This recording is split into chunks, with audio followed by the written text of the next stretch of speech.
pre-warn you. So at the end, I have some questions. So what I do is historical reenactment, but Okay. particularly Yeah. focused on food. So I teach butchery and cooking. Mm. So the last questions that I ask every guest are always the same, and they're all kind of food-based questions. Yeah. Yeah. Sure. I'll let you know when we get to those. Yeah. Yeah. I'll probably notice. Hello and welcome back to the Will I Vike It podcast. Today, I'm very excited to announce my guest is Einar Selvik from Wardruna. Welcome to the show. Thank you so much, sir. Pleasure to be here. We'll find out at the end if it's still a pleasure. Yeah, we will. um, so in my day job, I've had to take the day off work to kind of schedule around this, but I had to explain to my customer Mm. Wardruna, Okay. which I kind of find you've got quite a unique sound, I guess, and it's hard to like how do you compare to anything else? Mm. So how I wondered how you would explain Wardruna to someone. Uh, yeah, as you say, it's not something there isn't one word for it, or it doesn't fit into one short phrase. You have to explain a little bit. But Yeah, when I like explain it to people who have no idea what I'm doing, it's more like, well, I'm creating new music with old instruments and old ideas, but new music. Um, so so um, um, um, Visual music is of course a part of it, but it is something you have to hear it, or see it to understand it. I guess because yeah, if you say most of these old instruments, people have no idea what they are, what they sound like. Um, yeah. but yeah, um, I mean, like I use the word almost like an orchestra, but even that doesn't really fit in, like you say, with the instruments you use. It's yeah. No, so yeah, there aren't really any easy explanations, but that's I find that to be a luxurious problem in any case. So yeah, yeah. I give an explanation and then I tell them to look it up. I mean, that's probably the easiest thing, right? Go and Yeah. listen. Yeah. Mm. So yeah, I mean, what is it you think that kind of connects people the most with Wardruna's music? Because you've got quite a large fan base, I think, from various different kind of backgrounds. Yeah, it seems to have a very broad sort of appeal, or people connect to it from like it transcends language barriers and age barriers, Yeah. ethnicities, etc. It's pretty, um, yeah, it's a very broad selection of different people from different backgrounds, um, and I think there are two like main elements of it. One thing being that um, our music is very much about nature. It's very much um, born out of nature, and sort of yeah, that's the core of it. Um, so the thematics and the feeling of it is something we all can relate to in a way, and since we humans, a lot of us, we're sort of disconnected to our surroundings, and that's something Mm. I think a lot of people feel. Some feel it consciously, some feel it subconsciously, and I Yeah. think our music acts in a way like a bridge of uh, or a way in to connect to these things. The other thing is that when you work with ethnomusicology and historical music, one of the things you learn and see very clearly is just how universal a lot of these things are. The instruments, the rhythmical patterns, the tonalities. When you go far enough back in time, you see just how similar they are, whether Yeah. it's Northern Africa or some valley here in Norway, and Mm. that also applies for the a lot of the animistic thematics our songs are sort of revolving around. They are also sort of born out of the same mechanism, and of course that is the core of it. Nature is what creates culture. You know, our resources, our surroundings, and whatever is there is what shapes the culture. So even though the nature is different on different places on the planet, the mechanism that created it is sort of the same. So you have certain things you find in absolutely all music all over the planet, and those are the kinds of things that I have a lot of in my music as well. So it's almost like some of these things are in our DNA. Yeah. I think that's a good way to put it. Yeah. It's in our souls. It's just Yeah, it's sort of just there. reignites it. Yeah. Yeah. Yeah. I mean, so you've had obviously quite a huge impact on people's lives, and sometimes in some cases in people's beliefs as well. Mm. What do you kind of hope would be the lasting impact of your music on people? To inspire, to awake curiosity about whatever, really, because, but especially about our relation to nature, I guess.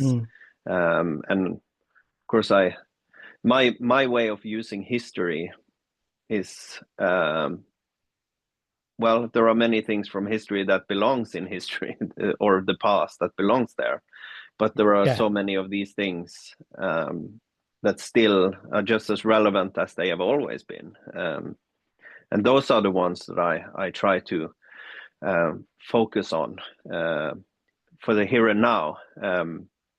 What does these things say to us, you know? And the way I want to do it is to it's I like to keep things open-ended. In my poetry, I write it like almost like questions, you know, that leaves space for the listener in a way to there are many ways in. That's what I mean. Yeah.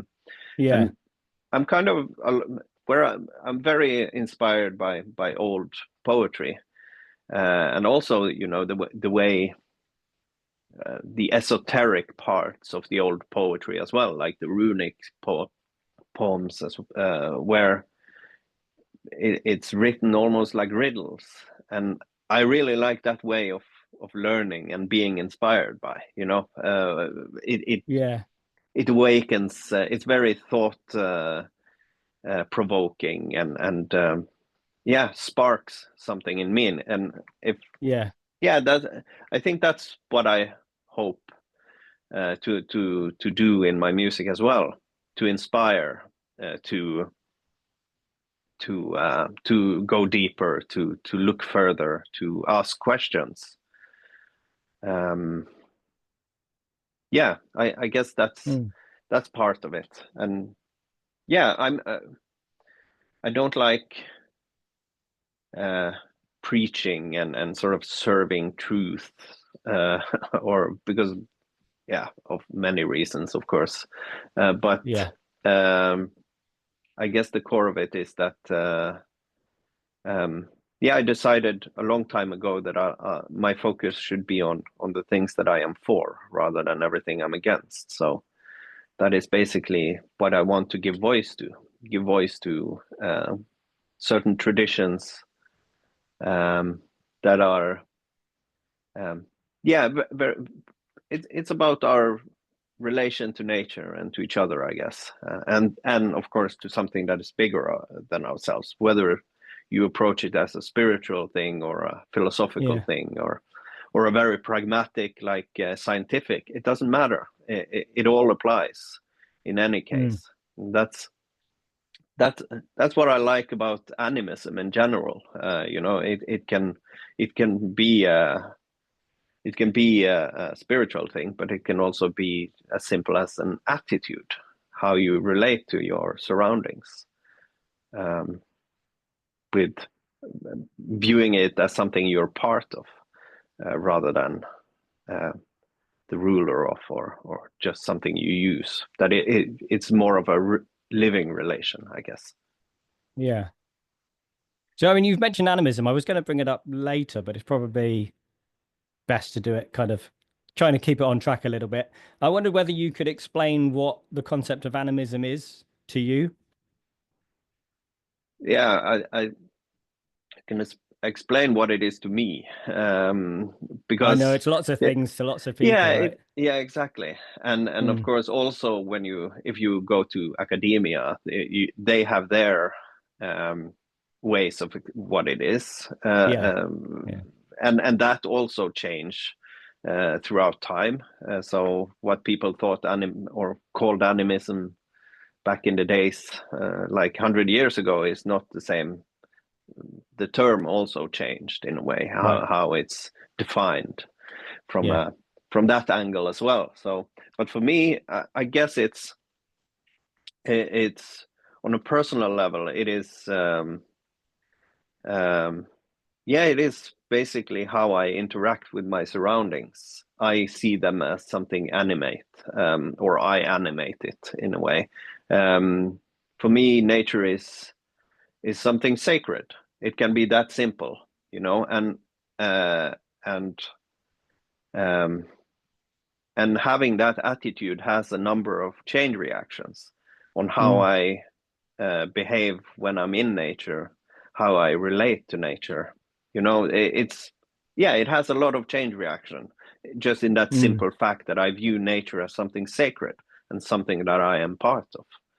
And that can be as big or as small, as cosmological or as Yeah.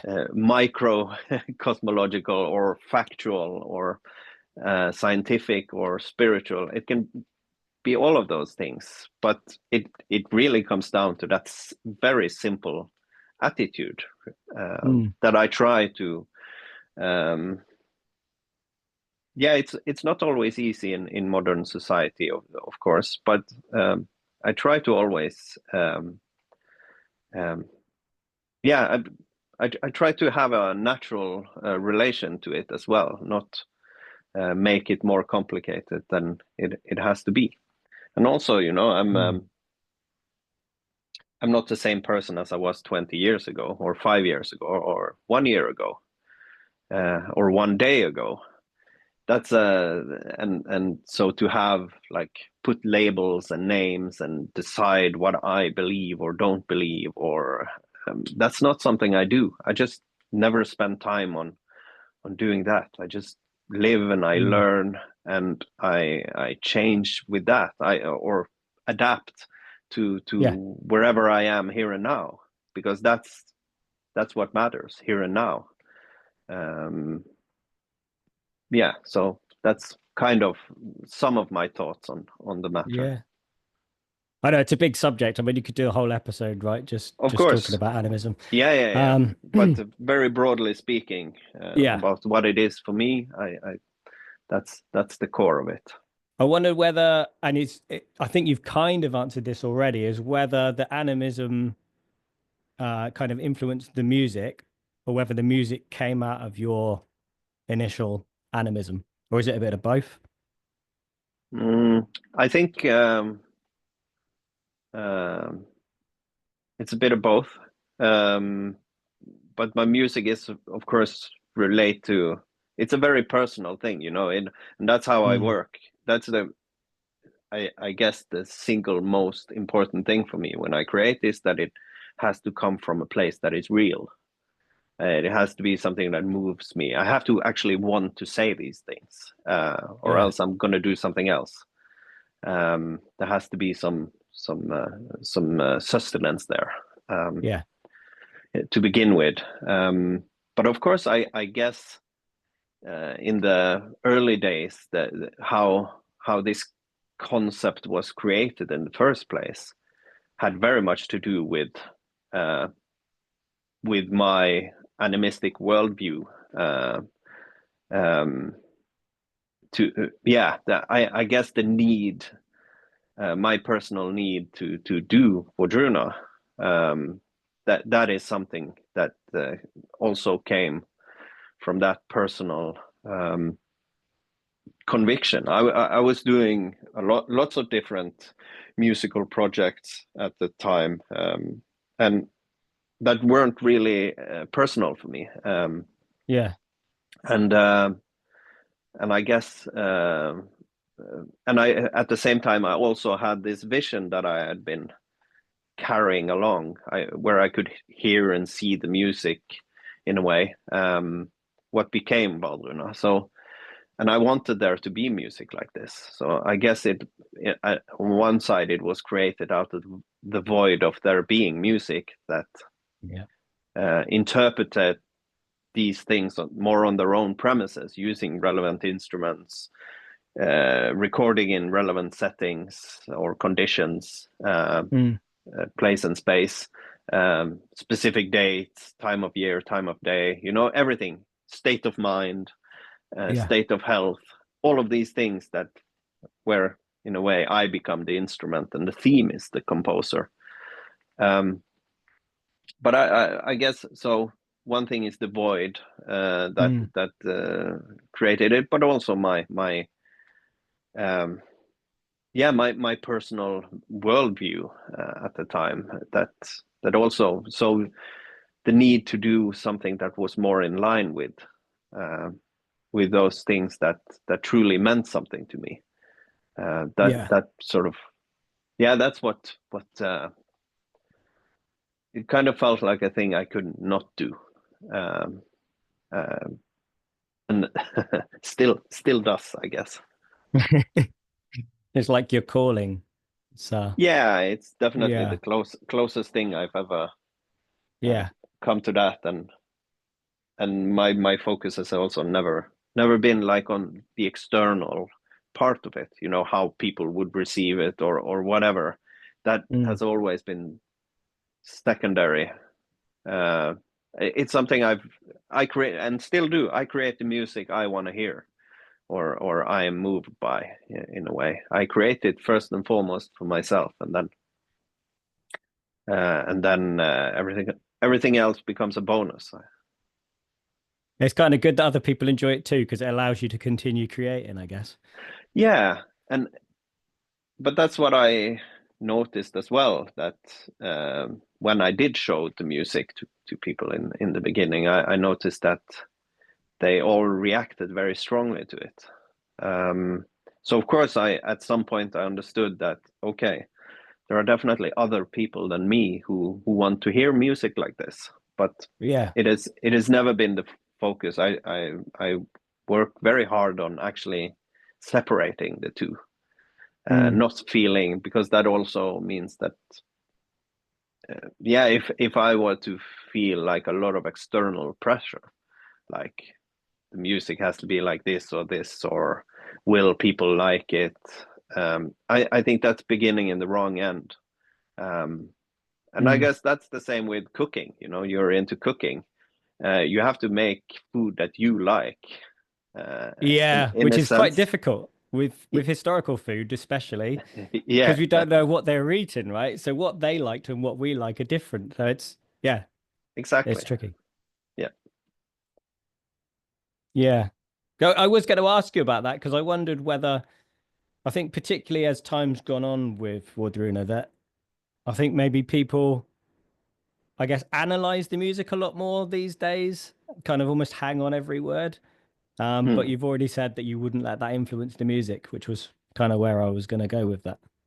Yeah, no, for me that's important to um, it has to come from a place that is real, and that can't Yeah. happen if my focus is on what everyone's going to think about my music. That would Mm. make me too careful about my artistic decisions, all of that. I Yeah. can't, that cannot be my focus. So I have to separate those two things. Mm. It has to be, I can't, I can't do the whole AC/DC thing where you create the same record over and over again, basically, or the same song. Yeah. Just it Wardruna is a journey. and I'm not the same person as I was Mm. back then. I moved by different things. I have learned different things. The way I record, the way I play my instruments, the way I sing is also a part of that journey. And of course, that's going to be reflected in every piece of music I make. That personal thing. As long, yeah, it's not a, it's an internal thing. It comes from here, Mm. not the other way around. You mentioned that you make music that you like to listen to. Mm, So do you listen to your own music? Is that of course, you would I listen back? Yeah. yeah, I find it very strange that that is sort of a thing that a lot of people don't do. Uh, in from my point of view, why would you create music you don't want to hear? Yeah. I have no, it's beyond my fathom in a way. From my way of creating, at least, I love listening to it, and Yeah. especially in like that period where it's just been created. That's, I guess that's what I listen most to, in yeah, my own stuff, and going back and forth, and yeah, letting the song sort of take me where it wants to go. Also in that creative process, going back and forth and listening a lot to it, and so yeah, I very much enjoy listening to. Yeah. That's part of it. It's that's why I create it, because it's the stuff I sort of hear on my inside, and Yeah. find inspiring. So yeah, So do you still listen to even the older stuff like yeah, Gapvagen, that kind of? yeah. I do, from time to time, Yeah. when I feel like it, and I revisit those things, which Do you is ever kind of listen back and think, oh, I wish I'd done it this way or done it differently? yeah, yeah, sometimes, but at Yeah. the same time, I'm careful not, you know, everything you do is something you potentially learn from. So I Mm. rather it's a time capsule, and once you once you put it out there, it's not yours anymore in a way. Or is, of Yeah. course it is, but it lives its own life, and it has to stand on its own 2 feet. And of course there are things, perhaps especially audio wise, that I would do slightly different today. And of course back then I had, yeah, like I'd the first album, I had never recorded anything in my whole life. So that was also a learning curve, and still Yeah. is a learning curve, that how to capture these instruments, and how to do it. And also my equipment back then was really, really bad. So in that sense, I'm very pleased with that it actually sounds, at least, yeah, as decent as it does. Yeah. I mean, to be honest, my end of year Spotify, apparently that was my most listened to of the whole year. Yeah, The well, Gapvagen. So it's an album full of like really strong uh, things that were so important, uh, from such an important, significant part of my life. mm. Those 7 years creating that album. So yeah, I have a very strong connection to it still. Do you have a favorite track? Maybe not necessarily from that album, but something that you're particularly proud of? Um, that um, I have several tracks that still like resonates really, really well with me, but that I think that can like change also. Yeah. It tends to change. So it's difficult for me to like pick any. um Like picking your favorite child. It's just yeah, in yeah. a way it is. And Yeah. um yeah, but I of course I have some tracks that I listen more to than others. That's for sure. So I actually first came across you via the Vikings TV series, as I'm sure Yeah. many people probably did. And that's Hmm. actually, so that's what led me. I learned about reenactment and that kind of thing from that. So it's kind of led to what I do. Okay. Um, so I kind of wonder how you feel about kind of being banded with kind of the term quote unquote Viking music, Mm. and how it's kind of do you embrace that, or is it a label you'd rather not be associated with? Mm. Um, I don't really care, but it's not very accurate, you know. Mm, And it's a word I would never use. But for people who don't know what it is, maybe it's a easy term, and maybe it makes people understand, perhaps. But of course, mm, from a ethnomusicological point of view, it's completely wrong, and also from yeah, the Wardruna perspective, it's completely wrong because our music isn't about Vikings. It's about nature and our relation to it, and if it is inspired from, it is of course inspired from. Um, and give voice to certain traditions from that part of our past, but perhaps from a time pre Viking Age, I would say. And in any case, you know, labeling for me, I use instruments that go back to Stone Age, Bronze Age, Migration period, Viking mm, period, medieval times, and even like modern input, or at least like later traditional uh, instrumentation and input.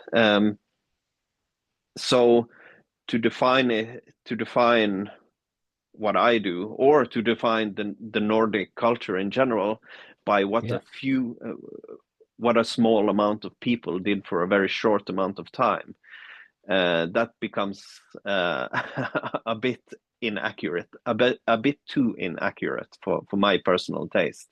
So yeah, there is a reason why I never use that word when I talk about what I do, and also when I talk about Nordic culture, because it's just a small part that, of course, was very significant historically, like abroad, especially. mm, It was a very turbulent time. It was in many ways a, a migration period as well for us, and huge changes in society. mm, You see it also in their spirituality. Of course, there was a great shift, but also you see how uh, gods connected to the land become less important. You needed the ones you could bring on your ships and into war in a way. yeah. Um, so the ancestral part of it became less and less significant, I guess. Um, and I don't know, there are just many things about the Viking Age that, on a personal level, I don't really resonate very well with. For me, it's about the yeah, something older, something more connected to surroundings and less connected to war and exploration and the trade and all of those things, the fast pace and the materialism and the big egos. Yeah, that it's not my kind of thing. It's of course a lot of history is interesting, so don't get me wrong. I really love the many things from that time as well. You know, the poetic traditions and Yeah. the art. There are so many interesting things from that time as well. Of course, it's part of it. I kind of had in my head as well as flipping that. I wonder what the people of that time would make of your music compared to what they would have known. Um, yeah, of course, it's a completely different soundscape. They would Yeah. probably be blown away by it in Mm, a way, because it doesn't. But perhaps they would also see it as too fast, too. Um, yeah, if I were to do authentic music, of course, my poems would be much longer, yeah. and so on. Um, they had more time, and their attention span much longer than the modern one. Yeah, But I definitely. create music from, at least with Wardruna, I create music from for people who are here and now, and myself, who is Mm. of course here and now. At the same time, it is of course very important for me, and has been since I started this, to approach it also from an academic point of view. When I go into the musicology, the poetry, the themes I'm working with, I want to know everything we know or think we know about that subject. So my approach is always first about finding solid ground to stand on before I take my creative decisions. So even though many things sound modern, um, the the backbone of it might very well be something that is very, very old. And in any case, I like to take informed decisions whenever I break a rule or maintain a rule in terms of the historical accuracy. Yeah. So yeah, not climb into trees that doesn't have roots. That has been an important factor both on the musical side and the themes I'm singing about. Yeah. So how important are the lyrics in the music? Like, does it matter if people understand what you're singing? Um, it matters if you want to go deeper, for sure. It's a lot of the poetry is very important for me in the Mm. music, but at the same time, I create it like I said before. I want to create it open-ended and also with a certain distance, so there is room for the listener, and that also applies for the poetry itself, but also for the vocals, how they are perceived. The way I perceive, the way I create them is, I want the vocals to also have the ability to just be instruments, like they are Mm. made in a very instrumental way. Uh, so, um, so it doesn't really matter if you understand the words or not. You can still capture the feeling, and that is, of course, also a very important part of it, because it's not only about what you sing, it's about how you sing it, how you Yeah. connect to the word, becoming one with what you're actually doing is an important factor in both when we work in studio as well as on stage, of course. And that then it has that potential of also speaking to the listener in a completely different way. When it comes from the heart, it reaches the heart Yeah. more easily. I wonder if that also maybe gives the words more power, if you like. If you think Of about it course, from like a magical perspective as well. yeah, Kind of that yeah, that's slight secretiveness about it. And people having to do that deep dive to understand what you are saying. yeah. But that's also why even if you do understand the lyrics or the language I'm singing in, it is also there is always that distance, both in the words I choose, the open-endedness, like the questions that are still left in the words.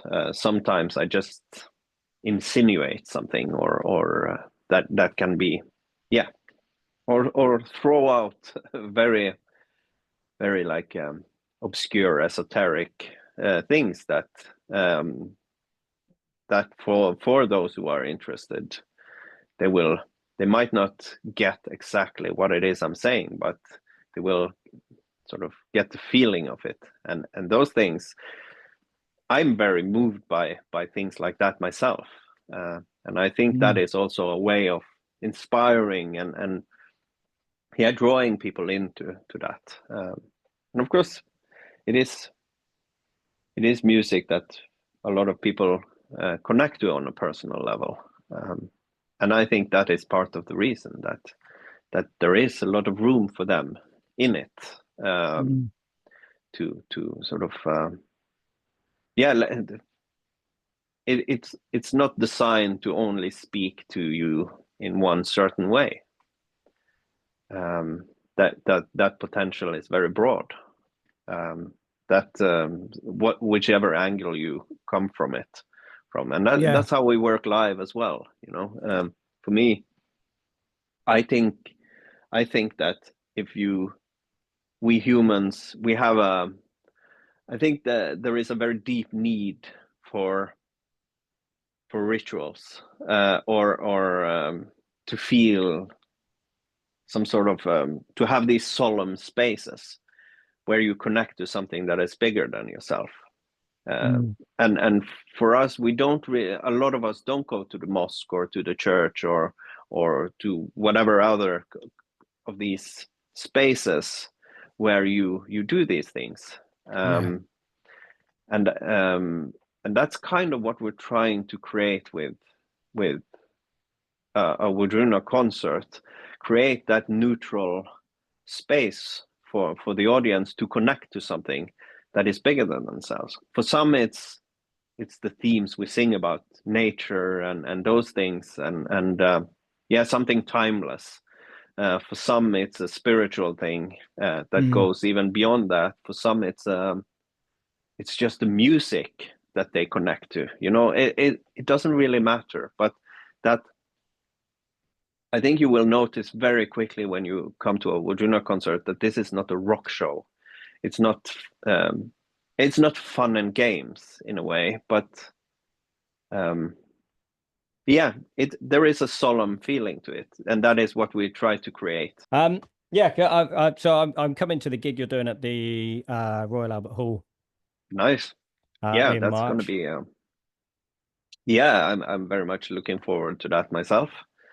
Yes, It's good of venue. course, yeah, it's a beautiful room, Mm. and of course, it has a lot of history in the walls, and yeah, that matters. The space you do your work in. That, for me, that has always been a very important part in performing in spaces where where where the place itself resonate and complement the music, because then you get that synergy you create where 2 + 2 becomes 5 all of a sudden, just because those things speak to each other and amplify Mm. it. That has the potential of making it more powerful for everyone in that room at the time. So yeah, it's an important part of it. I realized looking at the time, we're getting quite short on time. I was going to ask you a little bit about the new album before I do the questions I ask everyone, if you're Yep. Yeah, okay with let's do running it. over a little bit. Yeah, I just thought maybe you could explain what we can expect from the upcoming album. Well, uh, like all Wardruna albums, they are very. Birna is a very conceptual album. Perhaps the album I've created so far, where it makes a lot of sense to listen to it as a whole. It's very much a so Birna. It's very much a story, and it follows a story arc. At least the 7 first songs, which are Yeah. connected to the bear. Birna means she bear in Old Norse tongue. So and it's an album that is um, it follows the same sort of instrumental concept, creative concept as all Wardruna albums, where the theme itself is the guiding and deciding factor in the instrument choices, where I record, when I record, etc. That Mm. is, it follows the same recipe in a way. But yeah, it's I would say it's the album we've done so far that has mostly a contemporary focus. When researching, um, about the bear and working on the concept of the album, the more I read both about the bear itself from a scientific point and as well as the man-bear relation, the more I understood and realized that so many of these things feel very distant to us, you know. And I don't, the way it would be wrong for me to sort of just make another song about the berserkers and stuff like that. For me, the bear doesn't really need our human ornamentation in a cultural way to be its own powerful self, and that is really what I wanted to give voice to. I'd rather stay here and think about what it is about the bear that creates all of these myths and stories and totemic traditions and star signs, and they are very culturally significant wherever there are bears. And so I'd rather stay here and think why that is, rather than just regurgitate something from a very distant past. That would be not very Wardruna in how we work with history and tradition. So it is basically we one of the reasons why the bear is so significant, one of them is that the annual rhythm of the bear sort of completely mirrors the annual rhythm of Mother Nature, and of course you have many of these pulses and movements in nature, but the bear is a very is a very picturesque one. So we're sort of in a way describing these cyclic movements of nature through the eyes of the bear and through the rhythm of the bear.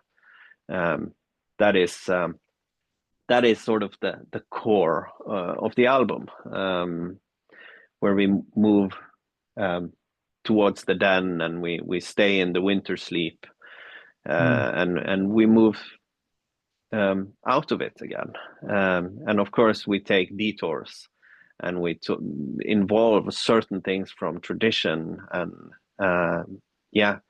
spice it with elements of our early relation to it, but the main focus is always on the bear itself, what it tells us, what it teaches us, also I would say what it still teaches us, because these things go back in a way. So when you're starting an album, do you start with the concept, so in this case the bear, and then what kind of is the process? Is it lyrics next and then instruments? Is it a bit of both? Does it vary? Yeah, it varies. Can be both, can be one of them, can be sometimes a theme is just so strong that I just hear it. Sometimes it's instruments, sometimes it's poetry or just an idea. And I also do a lot of walking when I create. That is a very important part of my creative process as well. It always has been almost like my main muse, you could say. Just that being in movement. That's often when I hear and see the music or solve my problems and find my problems, because that is what a good song is. It's a good problem, in a way. There has to be friction. And then it's about going back into the studio and hunting down those visions and ideas that I see and hear, make them come out of the speaker. And that can be, of course, sometimes it's a very fast process, easy, and sometimes it can take years for a song to find its form. And and I like spending a lot of time. So this album, I probably spent about 4 years, and a big part of that was also about research, writing a lot of poetry, rewriting, writing new things, doing recordings. And I like to work in pulses, go in and out of that process, so I get a distance to it as well, let it mature. And actually, just one thought. So before we get to the questions that I ask every guest, I wonder, when you're writing lyrics, do you write them in modern Norwegian and then kind of back translate into older language, or do you write it in the older language to Well, begin with? well, what I mostly write it is in a archaic, older dialect of West Norway, where I'm from. That is when where I the language I mostly use. On uh, some songs I use Old Norse language, of course, and but also Proto Norse. But mostly it's I play with language. So if the Norse or Proto Norse word is what the song demands, I'm not scared of just putting it in there. Yeah, Mixing these things if that is what makes sense and what creates that that distance that we talked about yeah, before as well. yeah, And of course, in oral societies like uh, like the old culture, the power of words and the power of poetry and how it's constructed, that is real, for sure. The impact of it is would be bigger, of course, in an oral society, but you can still feel it. mm. That's my experience, at least. Yeah. So there are 6 questions that I ask every guest. The first one is, do you think you could survive on a Viking Age diet? Yeah, I could survive. Of course, I could Yeah. survive. It's nourishment, but yeah, yeah. The question Yeah. is yes. All right. So, connected to that is there anything you'd miss if you were on a Viking Age diet? Yeah, probably. I'm a bit of a sweet tooth, so yeah, I would probably. Which, of course, there were sweet and honey, but the were it was more a rare thing. It wasn't a something Yeah. that was very wasn't a bit like a big abundance of it. So I would probably miss that, and of course perhaps salt Is there any as well. particular sweet? Is there something that you're particularly fond of? Uh, no, I'm like many others, a chocolate person. Of course, there weren't chocolate Yeah. then, so yeah, maybe that. But All also right. like pastry. Yeah. Mm. Um, Next question is the weirdest of the lot, and we don't have time to explain where it came from, but what's the weirdest thing in your kitchen? Ah, the weirdest thing in my kitchen. I don't know. Probably a lot of things. Um, I think a lot of people struggle with this one. yeah, I don't know. Uh, uh, no, I don't know if I have so much weird stuff. Um, can't really think of anything. I'm sorry. No, no, it's okay. I can't If- off the top of my. I will probably think about stuff to say in like an hour when my. Sure. Yeah, yeah. I probably should have sent you these ahead of time, right? And uh, yeah, if we had more time, I'd explain because it is a strange question, but get some interesting answers sometimes. yeah. Um, all right. What's the worst food you've ever eaten? Ooh. Um, that must be uh, some of the fermented stuff on Iceland. That which only work if you drink very strong spirits alongside Yeah, it. that one comes up But quite a lot. yeah, on the other hand, I understand why it's a thing. It's a Yeah, thing more than the taste. And of course, I guess all cultures have these things that it's more than just the taste of it. But when you're a short visitor of yeah. cultural things like that, it can be a bit overwhelming for the taste buds and everything. Mm, So yeah, maybe that, or yeah, yeah. okay. What's the most memorable meal you've ever had? Oh, no, I don't know. Uh, I have no idea, actually. No. No.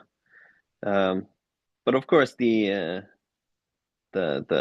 like holiday Yule meal, those uh, are special. And also, we when we do Yule, for me, Yule, the when that starts, and also within our family, that's on the winter solstice, and I guess um, that meal we do where we cook the traditional food together, just our little family, and do our thing, and um, Mm. that I think those are perhaps my favorite meals, in plural. No, that's a good answer. Yeah. So the very last question, the premise is when you die, your family and friends are preparing your grave goods. What Mm. food and drink do you get to take to the feast in Valhalla? Oh, it was. uh, no, I'm would have to be some like yeah, meat. They would have to make a big old classic deer stew or something like that. Yeah. Yeah, but also they would have to include some Norwegian pastries.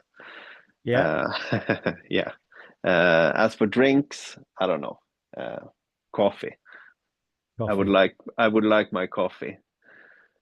So that's if there are things I couldn't live without, I'd yeah, it would have to be that. Brilliant. Well, that's the last question. Hmm. Um, so yeah, is there anything you want to plug before we go? I guess the No, new not album's really. coming out.